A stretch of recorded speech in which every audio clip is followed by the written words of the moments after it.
Excellent. So our first speaker of the day is Dr. Scott Baird. And Dr. Baird, you are going to love this session because I've never been in a room with Dr. Baird where I didn't leave feeling excited and energized.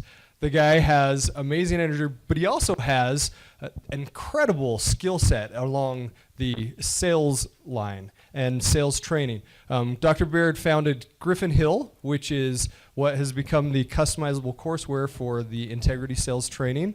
Any of you here in the Utah area especially might know of Griffin Hill's integrity sales training. They've been around 20 plus years, I believe, and doing amazing work and teaching you how to be a better salesperson based on principles. So let's all give a big round of applause for Dr. Scott Baird. Our next guest received his PhD in instructional psychology and technology at Brigham Young University. His innovative breakthroughs in human and organizational performance constitute a new technology that elevates organizational performance on a sustained basis. Through his company, Griffin Hill, he continues to meld art and science to increase human performance technology. Please welcome to eLBX, Dr. Scott Baird.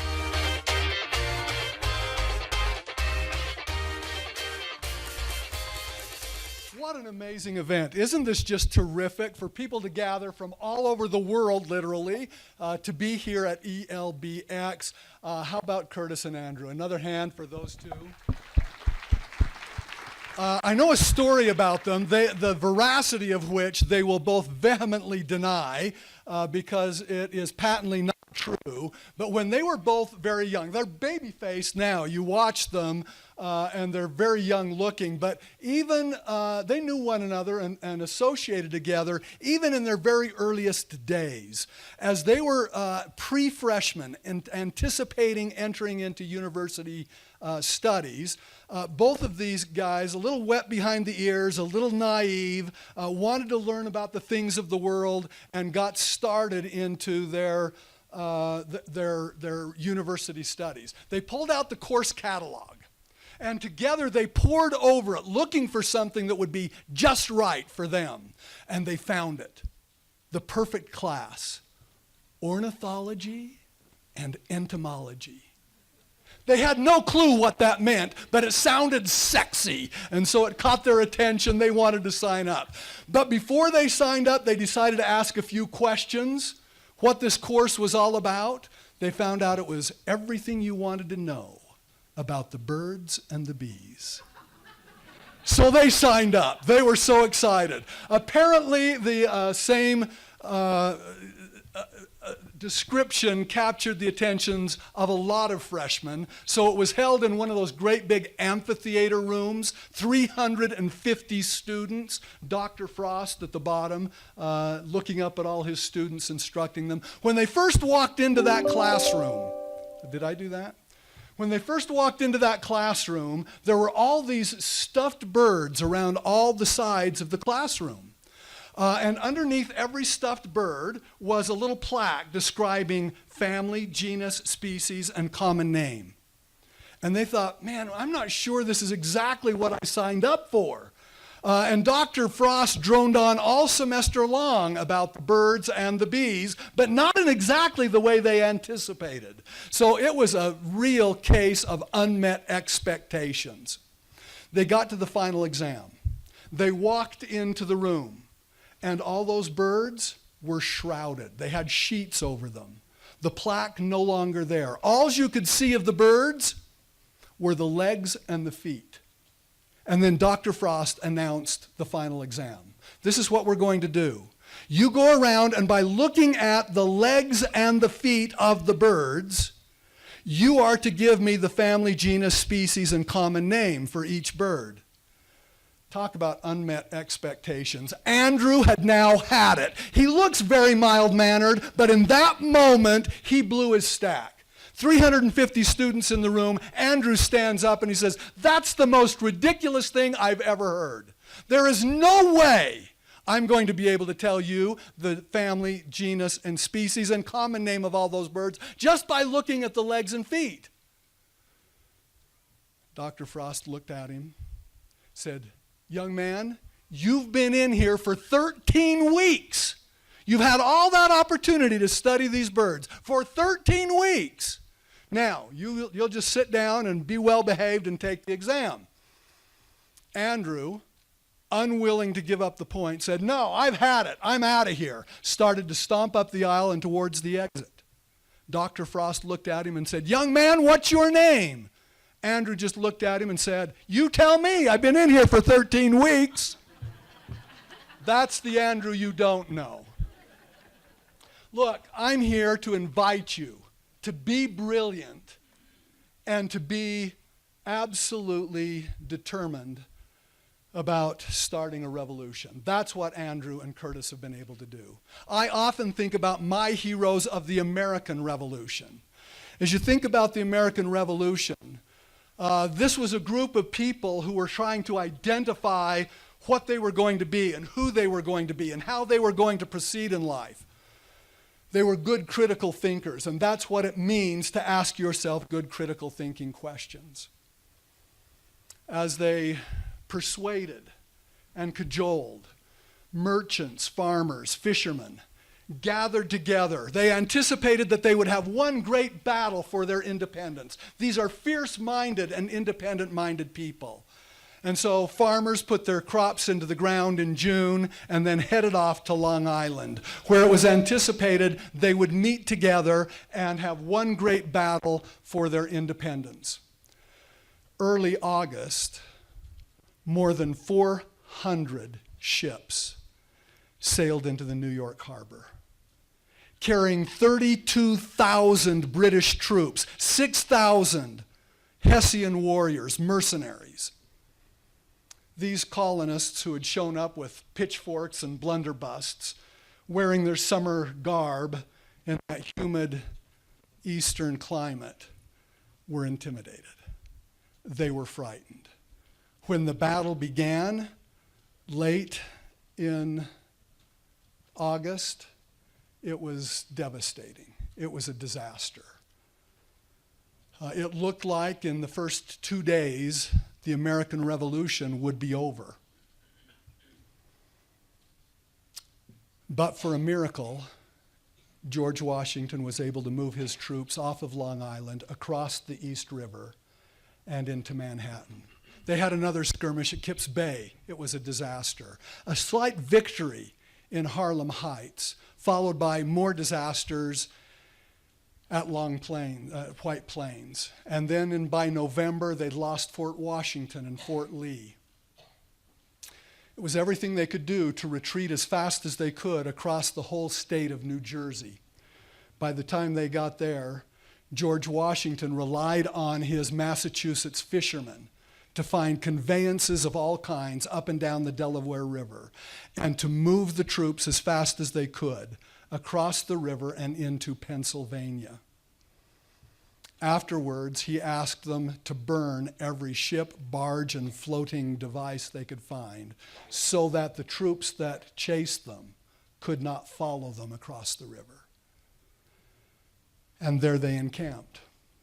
Johann Rall, general of the Hessian troops, encamped in Trenton, New Jersey, just across the river. He was calm, he was complacent, he was okay to let winter take its course. As these troops wintered in Pennsylvania, you just think about how they showed up several months earlier on Long Island in their summer garb, prepared for the East Coast heat and humidity. And now it was winter. Those who were lucky enough to still have shoes tied them onto their feet with ropes. Mostly they didn't have shoes. Their feet were blackened by frostbite. They left bloody footprints in the snow. There they encamped, discouraged and distraught. And Johann Rall was comfortable just letting winter take its course. He knew it would devastate them, their morale, and possibly their very lives. The truth is, the American Revolution was done. George Washington was discouraged, despondent, and morose. He was bereft of leadership. And then enters onto that scene one of the unsung heroes of the American Revolution, a content writer, an instructional designer. Oh, he didn't go by that title or that name. We don't know him as such. His name was Thomas Paine, but that's surely what he did. He came to George Washington and said, I'd like to be the first embed reporter of the American armies. I'd like to go visit among your troops and find out their mood, their feeling, what's gone on. I'd like to ask them some questions. And George Washington gave him permission. Thomas Paine spent time walking among these men who were starving and freezing to death and asked them questions. Tell me what's taken place. Tell me what has happened.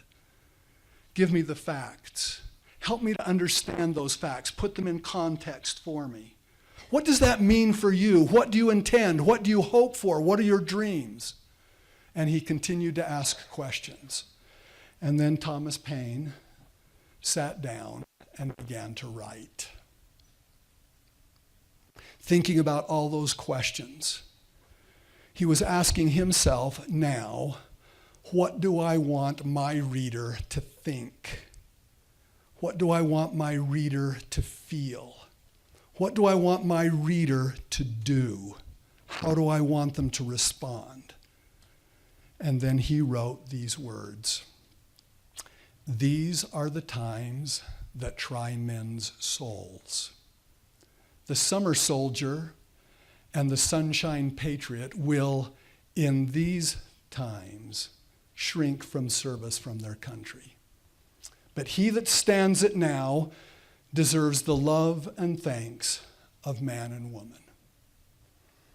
He then took that newspaper, brought 400 copies to George Washington, and George Washington distributed them among his troops. Thomas Paine knew who his audience was.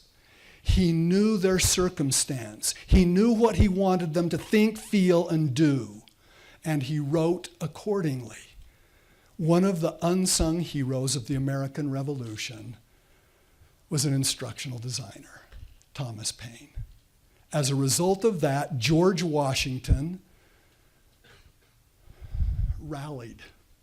He became the leader that we know him. He developed a strategy, and on Christmas Eve, he went back across the Delaware River, attacked the Hessian troops in Trenton, had a marvelous victory there, went on to win again in Princeton, and the American Revolution was back on because of one instructional designer, Thomas Paine. That's your power. Now, many of you will say, okay, start a revolution, that's sort of a big thought. I'm really just trying to get content for a safety program. As you stop and ask yourselves questions, just like Thomas Paine did, what do I want my learners to think? What do I want them to feel? What do I want them to do? You can change a direction. You can change a career. You can change your organization. I love that all great instructional masters, starting from Socrates and Plato to Benjamin Franklin and Benjamin Bloom, used questions as a mechanism to stimulate ideas, thoughts, persuasion, and action. If you will learn to use questions more powerfully, starting with yourself, asking yourself, what do I want my learner to think, feel, understand, do? It will help you. Think about what Bloom's taxonomy helps you to do in that regard. You can start with knowledge, comprehension, application, analysis, synthesis, and evaluation. You can look at what Thomas Paine did and find every one of those Bloom's taxonomy levels in his instruction. As you think about your instruction, is it enough for your learner to be able to say, in 1492, Columbus sailed the ocean blue? That's the knowledge level. Might you want to go to a comprehension level and have your learner discover what is the geopolitical environment? What were the socioeconomic conditions that stimulated a discoverer to search out new lands? What about application? Might you want to teach them about longitude and latitude and help them to engineer and orient a course? What about analysis, breaking things down into their component parts? Learning about entrepreneurship, learning about funding, learning about how to lead, learning about seamanship, breaking it down into its component parts. And then synthesis, being able to take all those ideas and synthesize a new whole. Perhaps you want them to write a business plan for a new startup and have them think about, okay, what does funding mean to me? How does leadership apply? What does it mean to be able to think about the key issues of diplomacy between organization and customers, organization and investors? What about our organizational plan and charting our course and journey? Synthesis, being able to create a brand new whole out of the existing broken down component parts. Or evaluation. Maybe you want them to evaluate a host of other business plans. And by evaluating those business plans, learn for themselves what components will make up a positive business plan that will change lives, that will make a difference, that will create jobs, that will create a new technology that drives us forward, as eLearning Brothers did. Well, I hope that throughout your opportunity to be here at eLBX today, you will begin to ask yourselves questions. Don't stop at the knowledge level. Don't stop at just taking notes of what was said. Ask yourself, how does that apply to me? What does that mean in my circumstance, my work? How will I start a revolution? By being brilliant, by asking brilliant questions. What will that mean in terms of my application? How will I use what I'm learning today from some of the most talented icons in the world of this world today? You are so lucky to be here. Learn from them. But don't just learn at the knowledge level. Don't just take notes. Ask yourself, how can I synthesize a new whole? How will I make a difference because I was here today?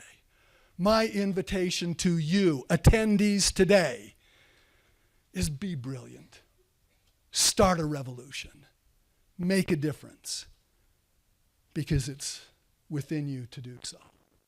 Just as it was within the power of Thomas Paine to reignite a revolution. Great to be with you. Best wishes. Enjoy your day.